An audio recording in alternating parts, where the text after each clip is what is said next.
What are the strangest things you've overheard while chauffeuring the rich? Billy Bob Thornton was doing radio press for a movie about to come out, meaning he had to stop by 6 or 7 radio stations for interviews. He wanted to have a cigarette in the vehicle on the way to the next interview, but I had to let him know that our company has a no-smoking policy in our vehicles. He asked me to call the owner to make an exception, but the owner said no, and it's a $250 cleaning fee if he smoked in the vehicle. He asked to stop by a bank. Came out and handed me $5,000 in cash and said, "Here's for the whole goddamn pack." He smoked in the car for the rest of the trip.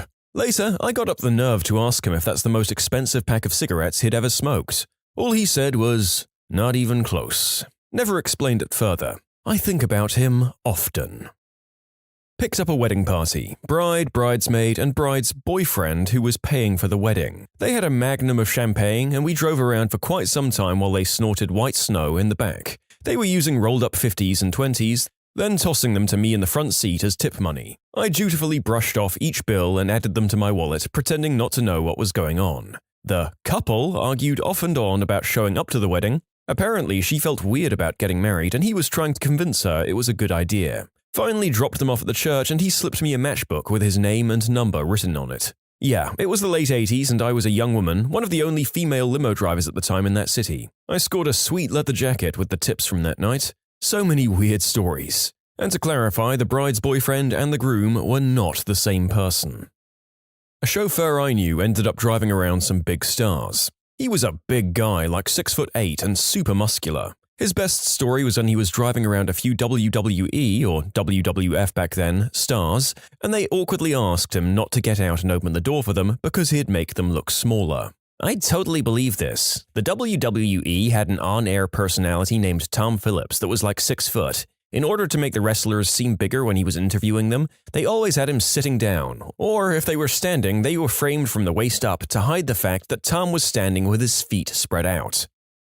And this is why the narrator only goes out to the clubs with a squad of short kings. I'm going to digress slightly from the topic to bring up another story that was written to us, not about people in limos, but their close cousins, people who go to country clubs.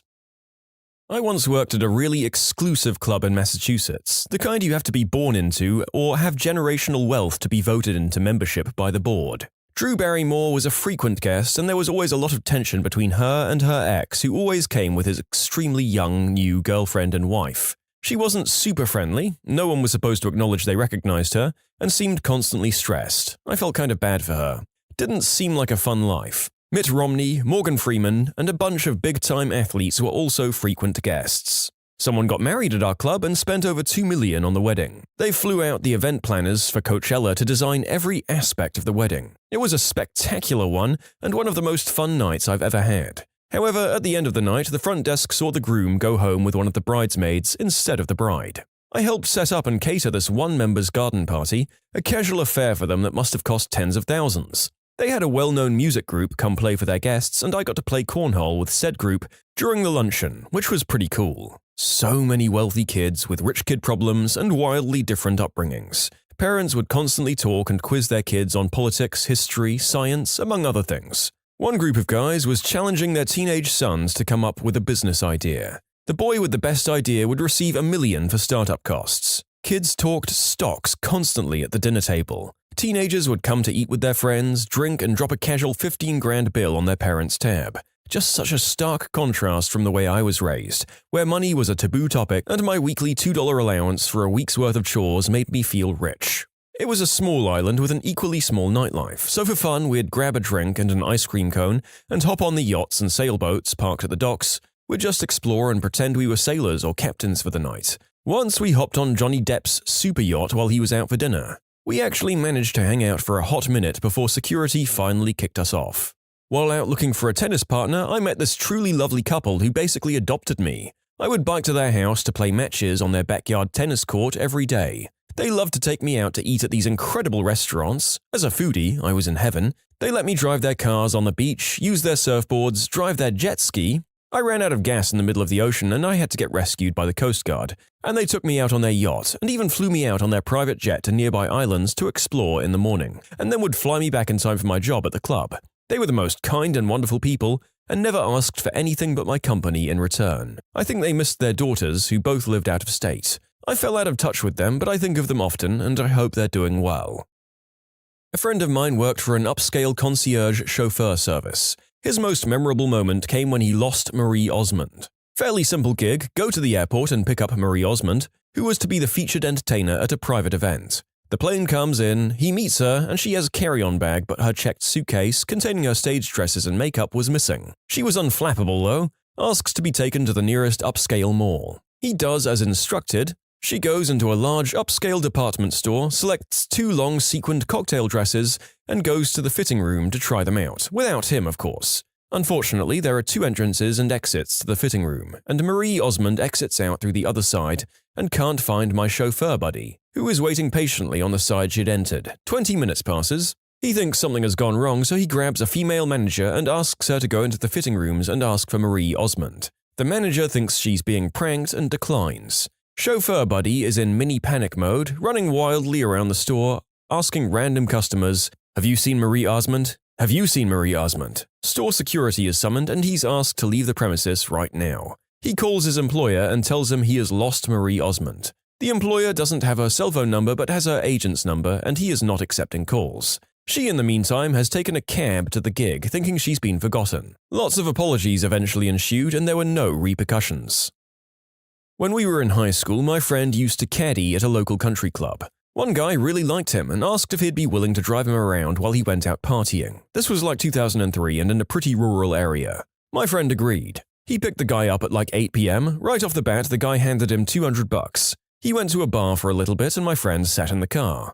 The guy came out, handed him like another $200 and told him he had to visit his friend real quick. He went and got a bunch of white snow. They went to another bar, he handed my friend another $100 and told him to look out the window and turn up the radio. He then blew several lines. He came out a couple of hours later with a girl. He was married with kids, by the way, and handed my friend another $200 and they went back to her house. After they'd done the deed, he came out and asked to be taken to the beach. At this point, it was like 2 or 3 a.m. My friend said the guy slowly walked around the beach, went into the water up to his ankles, in his shoes, and threw a bunch of rocks into the water and then sat in the sand for about 45 minutes. He came back to the car and asked to be driven home. When they got out of the car, he hugged my friend and gave him $500 and asked him to never tell anyone what happened. None of us really believed my friend when this happened until the guy he drove got arrested for a violent outburst and possession of white snow about 6 months later. You know, as weird and haunting as this event was, $1,300 for a day's work is something that I would literally have brought a new car in order to do when I was in university. A buddy of mine ended up picking up a Netflix producer while doing Uber. He said they had a great conversation as he brought him to his hotel. The producer invited him up for a drink, and since my friend was a film student, he thought it'd be a good idea to try and get some good networking in. They hung out for about an hour when he asked my friend if he knew of any massage places with happy endings. He didn't, but the guy paid him $500 to bring him to the closest massage place, which was only a few miles out. Upon dropping him off, he gave my buddy a card and said, "There's a big party and festival I'm hosting. That's your ticket in. I'll let you know if I get that happy ending." He got that happy ending.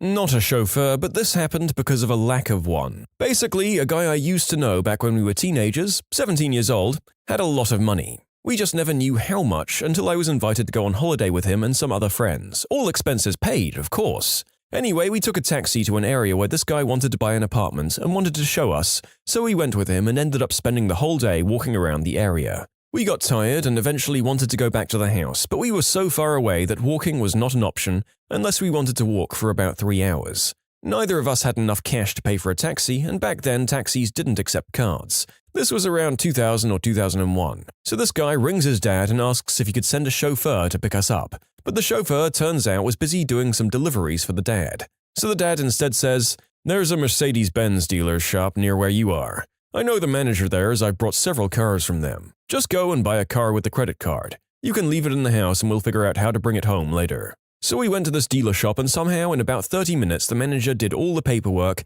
and we ended up driving back to the house in a brand new Mercedes C-Class, which we used for the rest of the holiday.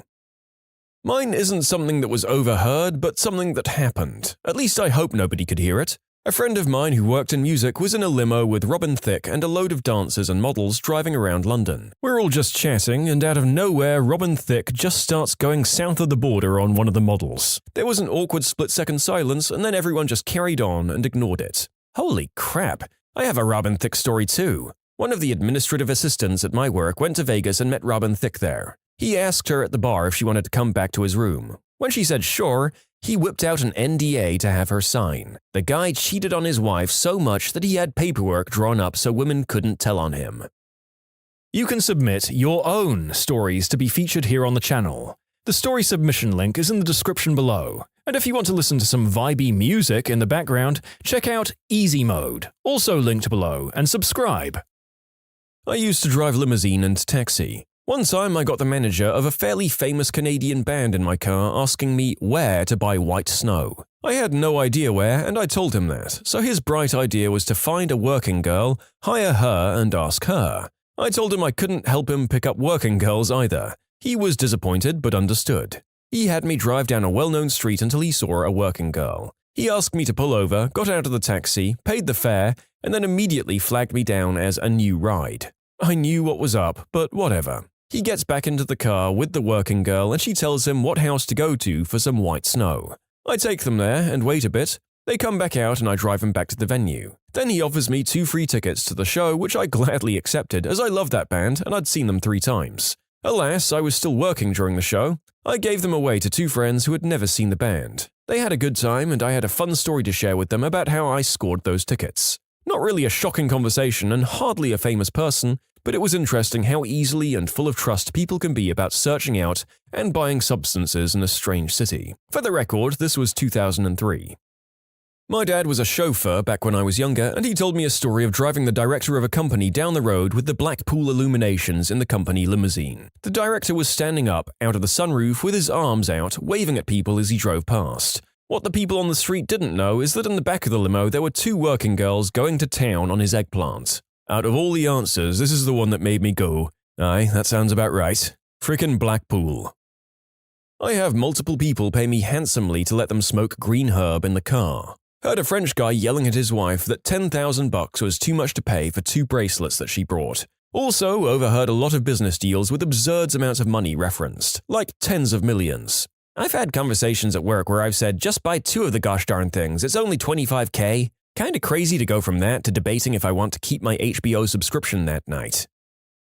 My sister was in a limo once and asked the driver about his most interesting ride. The driver said that he'd picked up some models who were going to a PETA demonstration. I'd rather be bare than in fur, or whatever it was. He got to the location, they stripped down in the back of the limo, and he waited until they were done with the photo op. You know, I guess if you're going to go and bare it all for the public and be photographed to boot, why not get trashed in a luxury stretch before you get there?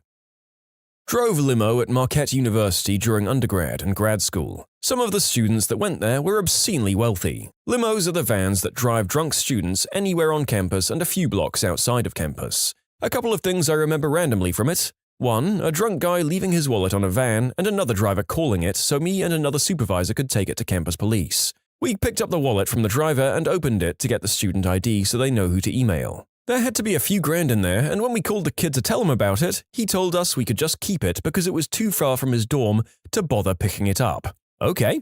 2, I picked up a couple of girls from AECO and they spent the entire ride talking about how it was ridiculous that one of the girls' parents planned on making her pay for her own apartment after graduation, and there was nothing even livable under $2,000 a month. The school is in Milwaukee, Wisconsin. 3, Mardi Gras is the name of a campus ministry trip where you use your spring break to build houses and drink in somewhere that doesn't get snow in April. One of the people on my van was getting a free night of drinks from his buddies because he paid for everyone's trips. I think it was like $1,500 per person if I recall correctly. 4, it's a free service and a frat star tried to pay me for the ride with a Ziploc baggie of white snow. I said no and he called me a legend and left $20 in the cup holder before I realized it. 5, rich kids are rich, but foreign rich kids are usually on a different level. Was talking to a guy from Spain who said his dad did something with movies over there, I don't know. He had an actual Rolex on and ended the conversation with, "So anyways, do you know where to find any crystal? Rich foreign kids are crazy."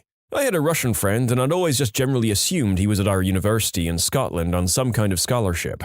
He seemed to only own one set of clothes, was the top of the math program, and drank a lot of vodka. He did once try to sell me a submarine when he was drunk, but that happens to the best of us. He seemed to fit in until his dad showed up when they flew to Paris for lunch. This is not a limo story, but this thread reminded me of a rich guy story. My daughter played soccer for many years, and at one practice, a guy drove up in a Ferrari, got out and started talking to another of the dads on the team. After a few minutes, the guy left and another of the dads went over there and asked him who that guy was. He replied that the guy was his lawyer or something. I came to find out years later that the guy in the Ferrari was a multimillionaire and had one and only one client, that dad, and his only job was to handle the dad's charitable donations. So this guy got filthy rich, donating millions of dollars of someone else's money and taking a percentage off the top. The dad, who was apparently worth several $100 million, never came across as rich at all. He wore sweats too and was at every practice and game. He drove a Camry. He had been married to his average-looking wife for 25 years, stuff like that. Acted like a normal guy like the rest of us. One of my best friends used to drive Uber in a wealthy area of LA. He told me so many stories about drunk celebs and TikTokers in his car. Someone offered him a bag of green herb because they felt sorry for their friend throwing up in the back seat. Most people were just normal though. Some highlights: Quentin Tarantino and Trisha Paytas were baking out in his back seat when they were secretly dating. Mike Tyson is apparently very nice in person and also a giant pothead. Somebody on Gossip Girl and her friend were arguing about chicken nuggets and tried to get him to go through a Wendy's drive-thru during the lunch rush when there were already 10 cars in line. Addison Rae and one of her friends took their shoes off and left them in the car. Leo DiCaprio took more than 5 minutes to find the car. He seemed out of it and was quietly bobbing his head listening to music on his headphones. I had the distinguished privilege of working with a multimillionaire one time for a couple of days, and I was just astounded at how out of touch he was with people. One conversation, he was talking about how he hated all of the new homes they were building and liked old castles, so he was having a castle in Scotland disassembled and reassembled here in the US piece by piece. On another occasion, he asked me why I wasn't in college yet. The job was after high school and I was working as a plumber. And he gave an "oh, right," when I told him I couldn't afford to go yet and had to save up. About 25 years ago, I had a summer job at a very Tony country club. 6-figure joining fee, 5-figure continuing membership dues, and that got you nothing but the privilege of paying top dollar for rounds, food, and the other services. I was a porter some of the time as we had cottages on club grounds for members to stay and make a weekend out of it. One of my duties was driving members to and from airports, usually private airports for private jets. One time I'm driving 2 guys to the airport and one of them starts complaining. Seems he and his wife are always fighting over who gets the jet every weekend and where they want to go. Well, the other one replied, "My third jet is actually just gathering dust right now since my son went to college. Take it off my hands?" They shook on it right there in the van. Very relatable. None of us know what to do with our extra jets once we've paid for a new building at Harvard to get our kid in there and he finally leaves. Good sweet Lord, can we please eat the rich yet? A small part of my family was Chicago Mafia. Grandpa told me a story of a family wedding in Chicago they went to in the late 60s. They were picked up at the airport by a limo with some high-ranking family members. On the way to the hotel, they were stopped about 8 times by various police officers. The officer would walk up to the driver's window. The chauffeur would reach into a money bag and pass a bill to the officer. Nothing would be said and they'd take off again. Eventually, my grandpa asked if they were being bribed. His cousin, the one in the mafia, laughed and said, "No, it's Thursday. That's when we pay our boys." So I guess that's how they did it. A traffic stop and in the open where it's not expected. So I'd imagine that chauffeur had seen some things. I used to caddy at a fairly exclusive country club in Massachusetts. It's the kind of place where no matter how rich you are, you can't buy a membership. You're either born into it or you marry a member.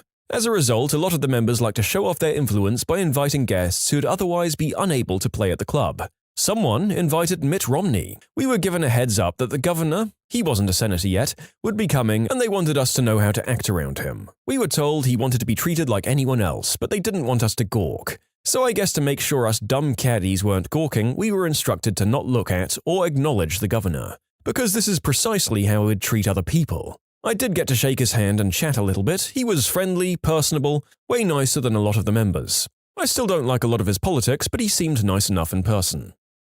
I was driving an Uber and I picked up 2 businessmen in an industrial park. They were building developers. The man who was clearly the boss spoke to me as if I were a man and I was always the driver who picked him up. Although they were clearly from the Middle East, they chose to speak English. Maybe they thought it was rude not to, being in the US, but if that would have been rude, I'm not sure what the rest of the conversation was. They spoke about the future of business as if it were all so futile, and how everyone will be either very wealthy like them or very poor, and how their children really won't be able to get jobs either, but they also won't need to. I logged more than 4,000 rides between 2015 and 2017, and that was one of the weirdest. The other weirdest guy I picked up from a dispensary. He was a really good-looking, very well-dressed and clearly well-to-do guy, but he was in some sort of mental distress. He wanted to visit more dispensaries but had clearly already bought the Max. I got his hotel information through conversation and went there instead. On the way, he told me, in all seriousness, all about how his father was God, which meant he was Jesus. Didn't you notice how much brighter the sun became when I got in your car?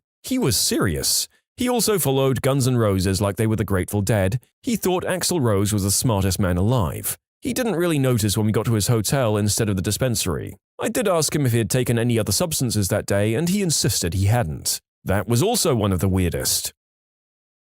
When you subscribe, make sure to hit the bell to turn on notifications. Put the playlist on in the background to finish listening to all the stories, or if you want some vibey music to put on in the background, check out Easy Mode. If you like Am I the Genius, give Am I the Jerk a shot. Everything linked in the description.